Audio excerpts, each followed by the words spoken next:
आप सुन रहे हैं किताब कहानी, जहां हम आपके लिए लाते हैं दुनिया की मशहूर और मुतासिर कुन किताबों की समरी, आसान और दिलचस्प अंदाज में।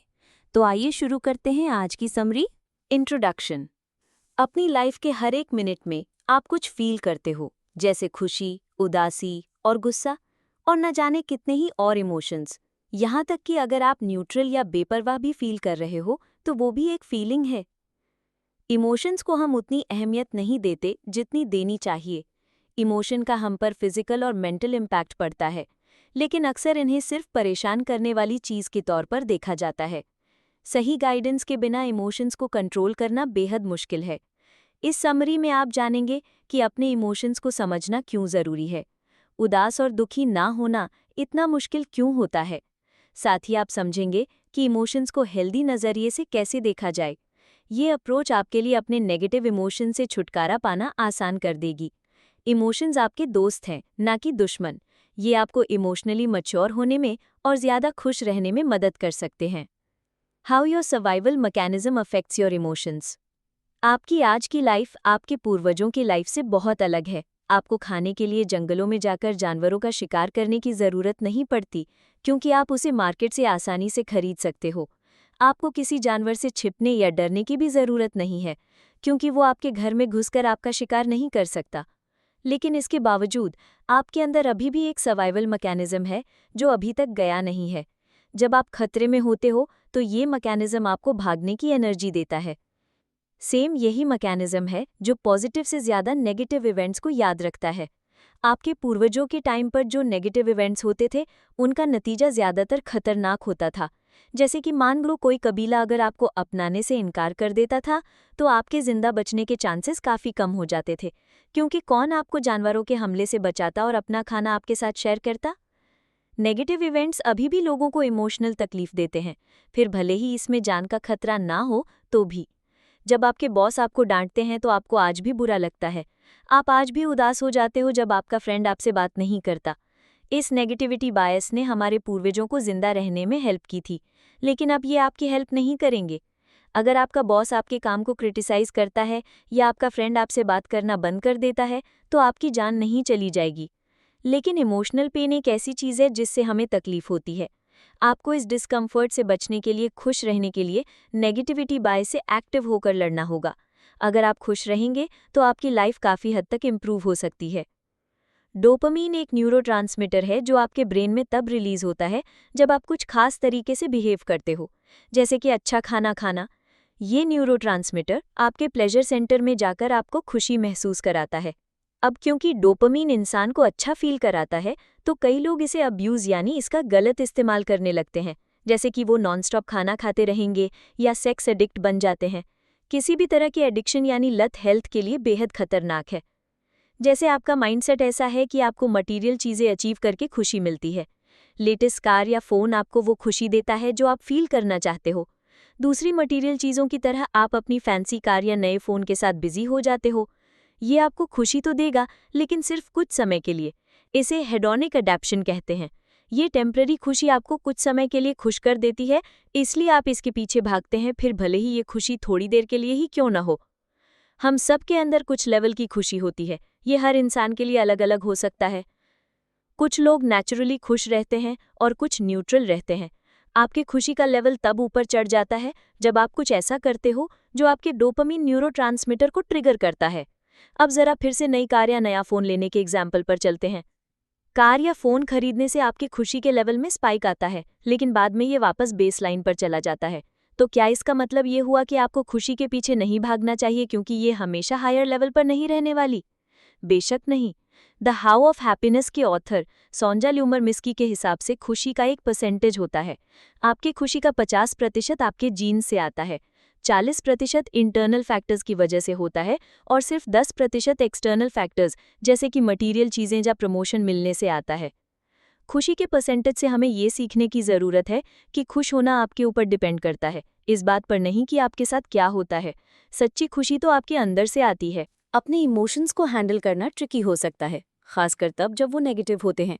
आप तुरंत अपने गुस्से या फ्रस्ट्रेशन को कंट्रोल नहीं कर सकते, चाहे आप कितनी भी कोशिश कर लें। लेकिन अपने इमोशंस को हैंडल करना पॉसिबल है। ये समझकर कि ये सिर्फ थोड़ी देर के लिए आते हैं और फिर चले जाते हैं। जैसे पेनेलोपी को ये सोचकर चिड़चिड़ाहट होती है कि वो देर से उठी है। इसके बाद उसे जल्दी जल्दी नहाना पड़ता है, ब्रेकफास्ट करना पड़ता है और काम पर भागना पड़ता है। इस फ्रस्ट्रेशन की फीलिंग से वो जल्दी बाहर नहीं आ पाती है।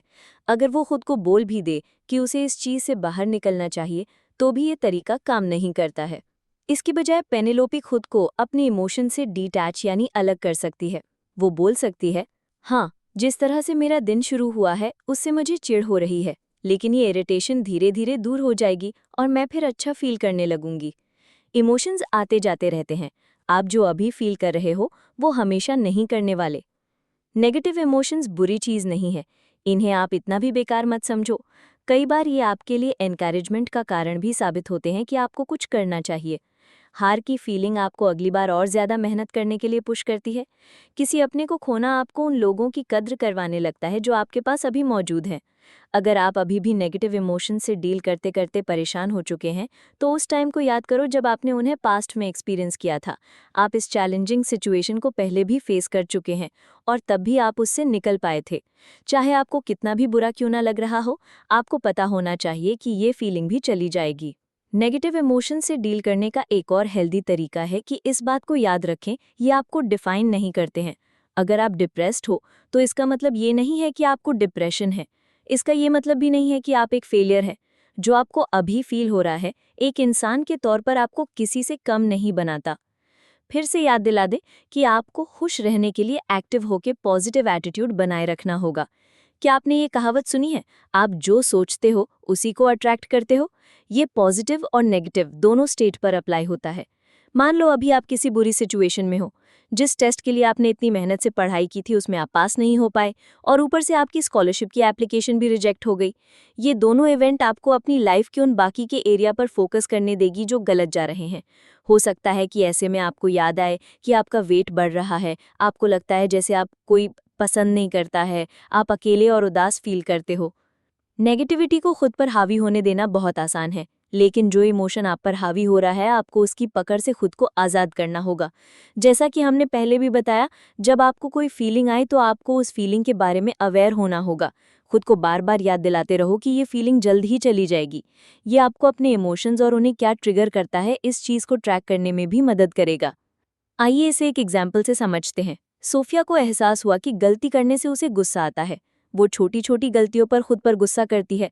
सोफिया ने इसे एक पेपर पर लिखा और जब भी उसे गुस्सा आता वो खुद को ऑब्जर्व करने लगती। अक्सर वो पास्ट में की गई अपनी दूसरी गलतियों पर भी फोकस किया करती थी। ऐसा सोचने से सोफिया खुद से यही कहेगी कि वो कभी कुछ सही नहीं कर सकती और वो एक लूजर है। लेकिन सोफिया ने इस नेगेटिव साइकिल से बचने का एक तरीका ढूंढ लिया था। वो खुद को याद दिलाती थी कि वो भी एक आम इंसान है और उससे भी गलतियां हो सकती हैं। सोफिया खुद को ये भी याद दिलाती कि उसने अपनी लाइफ में कुछ अचीवमेंट भी तो किया है। तो थॉट्स के नेगेटिव साइकिल को रोकने के लिए खुद को ऑब्जर्व करने की आदत डालो। पता लगाओ कि आपके इमोशंस को क्या ट्रिगर करता है। उस दौरान आप खुद को क्या क्या कहते हैं। वो कौन सी चीज़ है जिसने आपको इस नेगेटिव साइकिल से बाहर निकलने में मदद की थी और आपने उससे क्या सीखा। Changing your interpretation. अपनी खुशी के लिए एक्सटर्नल फैक्टर्स सिर्फ 10% जिम्मेदार होते हैं। एक्सटर्नल फैक्टर्स के एग्जाम्पल में आता है कि आपके पास कितना पैसा है। दूसरा एग्जाम्पल होगा लाइफ में कोई चीज़ अचीव करना, जैसे कि 30 से पहले शादी कर लेना। ज़्यादा स्पेसिफिकली बोले तो ये चीज़ें अजम्पशंस यानी अनुमान कहलाती हैं। ये अजम्पशंस चाहे कितने भी छोटे क्यों ना हो, फिर भी आप पर असर डालते हैं। यही वजह है कि आपको इन चीज़ों को अलग नज़रिए से देखना होगा। नीचे कुछ कॉमन बिलीव्स के बारे में बताया गया है। ये एक प्रॉब्लम है। अगर ये प्रॉब्लम जो आप अभी फेस कर रहे हैं सच में प्रॉब्लम ना हुई तो? केटी ने ये अफवाह सुनी थी कि शायद उसे जॉब से निकाला जा सकता है। शुरू में उसने सोचा अगर ऐसा हुआ तो बड़ी प्रॉब्लम हो जाएगी, लेकिन फिर उसने इसे एक अपॉर्चुनिटी के तौर पर देखा कि वो अब अपनी ड्रीम जॉब को फॉलो कर सकती है। मुझे शादी करके बच्चे पैदा करने चाहिए। ये एक्सपेक्टेशन आमतौर पर पेरेंट्स और सोसाइटी की तरफ से की जाती है। सिर्फ इसलिए कि लोग ऐसा बोल रहे हैं, इसका ये मतलब नहीं हुआ कि आपको सच में ऐसा करना चाहिए। शादी करना और बच्चे पैदा करना आपकी अपनी मर्जी से होना चाहिए, ना कि दूसरों के प्रेशर में आकर। मुझे फ्यूचर के बारे में सोचकर डर लग रहा है। हर किसी को डर लगता है। फ्यूचर के बारे में सोचकर सबको डर लगता है क्योंकि कोई नहीं जानता कि फ्यूचर में क्या होगा। लेकिन इसके बारे में ज़्यादा सोचकर परेशान होने का कोई फ़ायदा भी तो नहीं है। फ्यूचर को लेकर आपकी चिंता से कुछ बदलने वाला नहीं है। इसके बजाय प्रेजेंट पर फोकस करो। आप सिर्फ प्रेजेंट मोमेंट पर ध्यान देकर अपना बेस्ट कर सकते हो। इस बात पर ध्यान दो कि आपके साथ जो चीज़ें होती हैं उसे आप कैसे देखते हो। अगर आप अपनी बदकिस्मती के लिए लोगों या हालात को ब्लेम करते हो तो अभी इस हैबिट को बदलने की ज़रूरत है। अपने एक्शन की जिम्मेदारी आपको खुद लेना सीखना होगा। आपके साथ क्या होगा और क्या नहीं, इस पर आपका कंट्रोल नहीं है, लेकिन आप अपने रिएक्शन को ज़रूर कंट्रोल कर सकते हैं।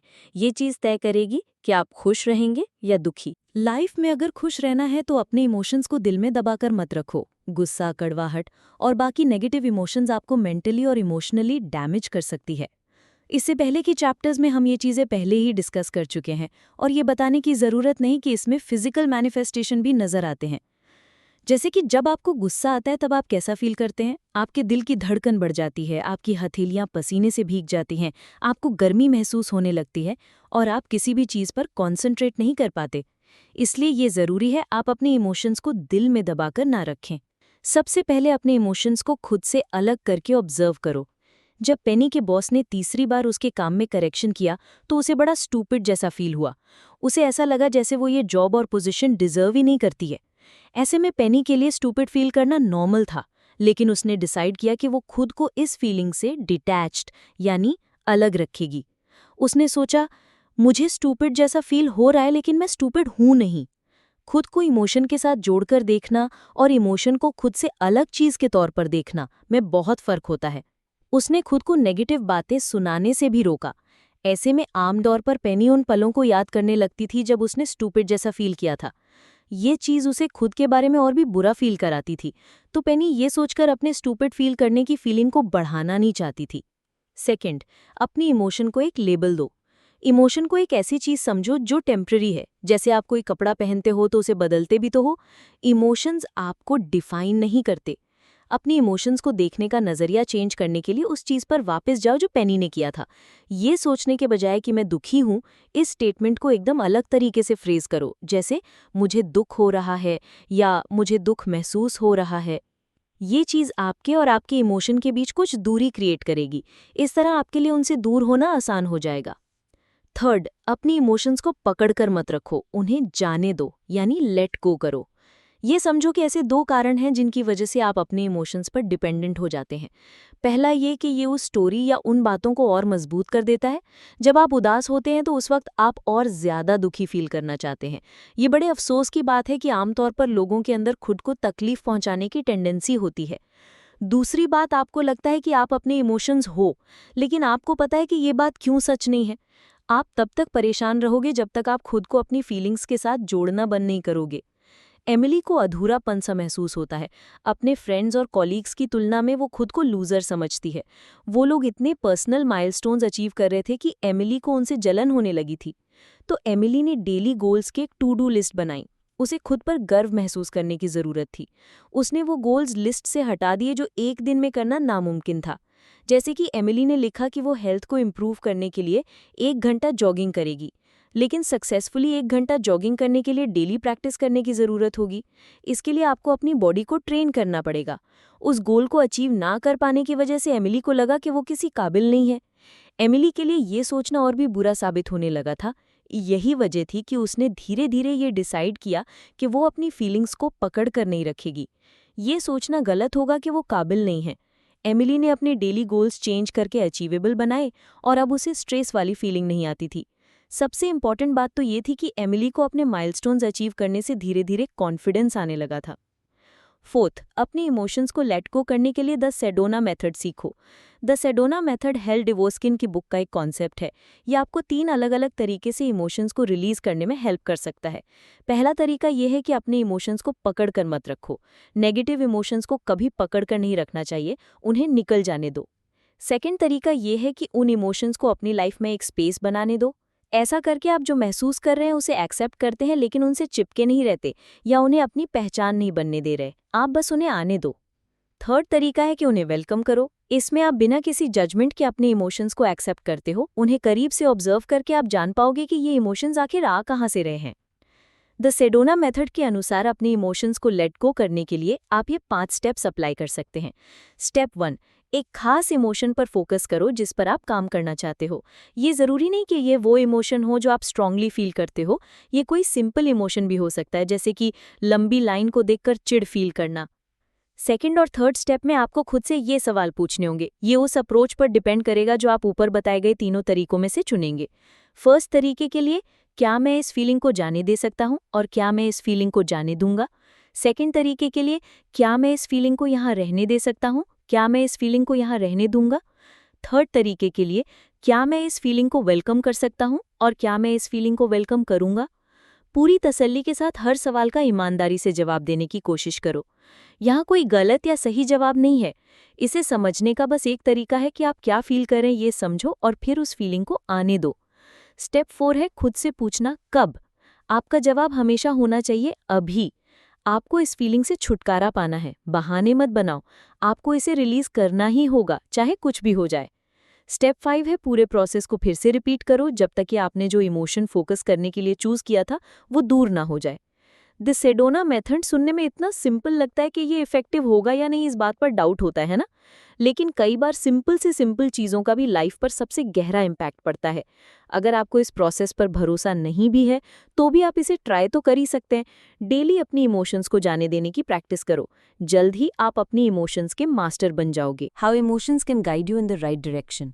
इमोशंस आते जाते रहते हैं, लेकिन सिर्फ इसलिए कि वो टेम्पररी है इसका मतलब ये नहीं है कि ये आपकी लाइफ चेंज नहीं कर सकते। कोई भी लाइफ में अनकंफर्टेबल या दुखी फील नहीं करना चाहता है ना? लेकिन ये फीलिंग्स कई बार एक साइन भी हो सकती हैं। इमोशंस आपको एक मैसेज भेजते हैं और आपको उन्हें अनदेखा नहीं करना चाहिए। अब जैसे एक एग्जाम्पल लेते हैं, हैरियट हमेशा स्ट्रेस में रहती है। उसे किसी भी चीज़ से खुशी नहीं मिलती, ना अपनी जॉब से, ना अपने रिलेशनशिप से और ना ही अपनी अचीवमेंट से। फिर अचानक एक दिन हैरियट ने डिसाइड किया कि वो एक नए शहर में रहने चली जाएगी। ये हैरियट की लाइफ का अब तक का सबसे बेस्ट डिसीजन था। वो हर रोज़ एक नई सुबह का इंतज़ार करती थी। छोटी छोटी चीज़ों में भी उसे खुशी मिलने लगी। हैरियट आज से पहले अपनी लाइफ में इतनी खुश कभी नहीं हुई थी। अपनी इमोशंस को समझने के लिए सेल्फ अवेयरनेस की ज़रूरत होती है। हैरियट ने अगर अपनी फीलिंग्स को अनदेखा किया होता तो वो अपनी लाइफ का इतना इम्पॉर्टेंट डिसीजन कभी नहीं ले पाती। उसे पता था कि उसे अपनी लाइफ में कुछ चेंज करने की ज़रूरत है, और अगर हैरियट ये मानने से इनकार कर देती कि वो नाखुश है तो ये कभी पॉसिबल नहीं हो पाता। सेल्फ अवेयरनेस आपको अपने थॉट्स, इमोशंस और बिहेवियर को ऑब्जर्व करने की एबिलिटी देता है। ये आइडिया जिम डेटमर और डायना चैपमैन की book the 15 commitments of conscious leadership से लिया गया है। सेल्फ अवेयरनेस एक सिंगल लाइन यूज़ करके प्रैक्टिस किया जा सकता है। जो भी आप सोचते, फील या बिहेव करते हो, खुद से पूछो क्या वो लाइन से ऊपर है या नीचे। लाइन से ऊपर का मतलब है कि आप इस बात के प्रति सेल्फ अवेयर हो कि आप क्या कर रहे हो। इसका मतलब कि आप पॉजिटिव स्टेट ऑफ माइंड में हो। अगर आप क्यूरियस हो और कॉन्शियसली कुछ सुन रहे हो तो आप लाइन से ऊपर हो।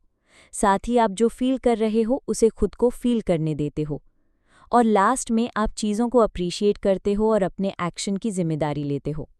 लाइन से नीचे का मतलब है कि आपके लिए अपने इमोशंस को कंट्रोल करना मुश्किल है। ये कुछ टिपिकल बिहेवियर, एक्शंस और फीलिंग्स हैं जो बताते हैं कि आप लाइन से नीचे हो।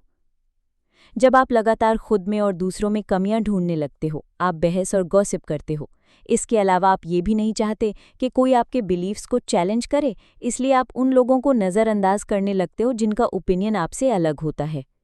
आप जो भी करो पहले खुद से पूछो क्या ये लाइन से ऊपर है या नीचे।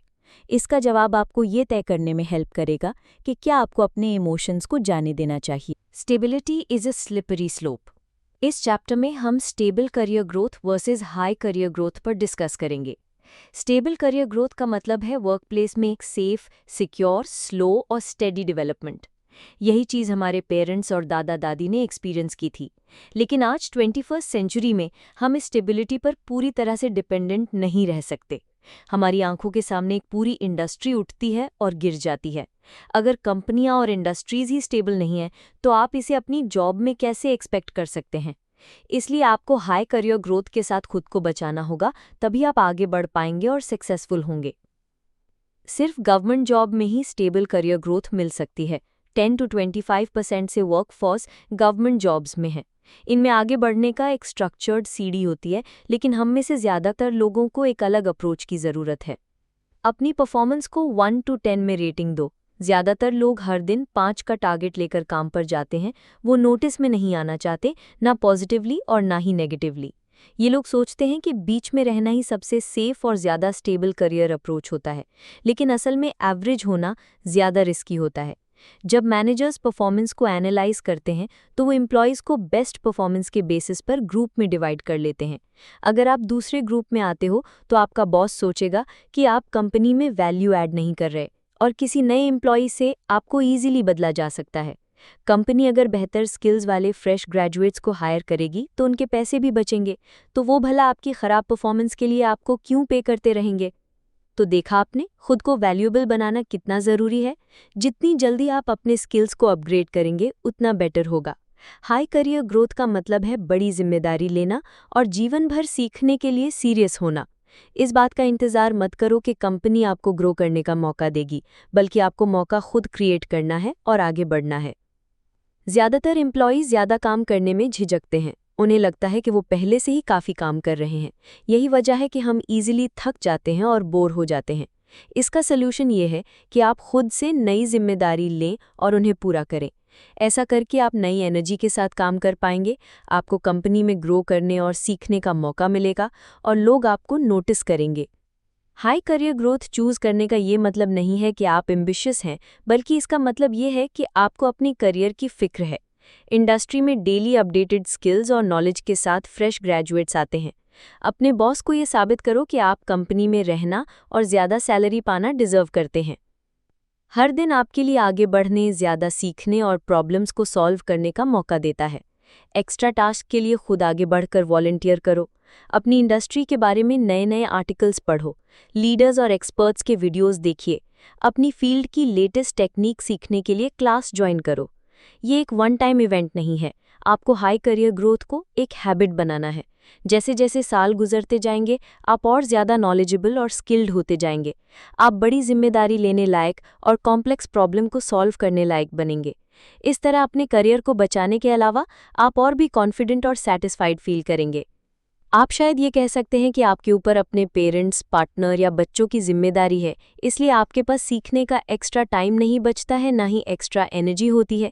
लेकिन अपनी फैमिली के फ्यूचर को सिक्योर करने का बेस्ट तरीका यही है कि आप हाई करियर ग्रोथ को टारगेट रखें। अगर आप अपने काम में एक्सपर्ट हैं तो आपकी जॉब कभी नहीं छूटेगी, बल्कि आपको प्रमोशन के साथ ज़्यादा पैसे भी मिलेंगे। रॉनी स्क्रूवाला लोगों को हायर करते वक्त उनके अंदर सिर्फ 2 मेन क्वालिटी देखते हैं। पहला, एटीट्यूड। जिस इंसान के अंदर हाई ग्रोथ का पोटेंशियल होता है वो हमेशा प्रिपेयर्ड रहता है और हार्ड वर्किंग होता है। वो अपने कलीग्स की बात सुनता है और नए आइडियाज़ और स्किल्स के लिए हमेशा ओपन माइंडेड रहता है। वो ऑप्टिमिस्टिक होने के साथ साथ रियलिस्टिक भी होता है। वो चैलेंजेस का सामना बड़ी शांति और इफ़ेक्टिव तरीके से करता है। वो सबकी रिस्पेक्ट करता है और टीम वर्क का एटीट्यूड रखता है, और वो daily high growth mindset apply करता है। सेकंड क्वालिटी जो रॉनी देखते हैं वो है प्रॉब्लम सॉल्व करने की एबिलिटी। जिन लोगों के अंदर ग्रेट पोटेंशियल होता है वो प्रॉब्लम सॉल्वर होते हैं।